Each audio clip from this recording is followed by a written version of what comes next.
त्याचं असं वर्णन येतं, श्रीमद भगवद्गीता हा ग्रंथ 120,04,00,000 वर्षापूर्वी सांगितला असा अंदाज आहे. किती?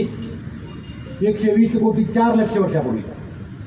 आणि मनुष्य प्राणी हा 25 लाख वर्षापूर्वी अस्तित्वात आहे. किती?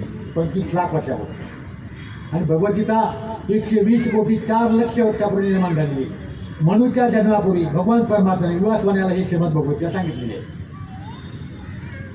ती लोप पावली, धर्म लोप पावला, अधर्म वाढला, म्हणून महाभारताच्या युद्धामध्ये भगवंताने अर्जुनाला निमित्त केलं आणि ती पुनर्जीवित केली. भगवंत 13 वर्षे अंग्रेज ऋषीच्या आश्रमामध्ये मौन राहिले. किती वर्षे?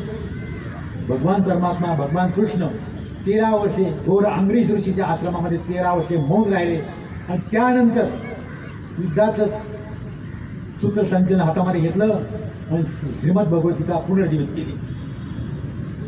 किती वर्षापूर्वी? जवळजवळ 5,500 वर्षापूर्वी.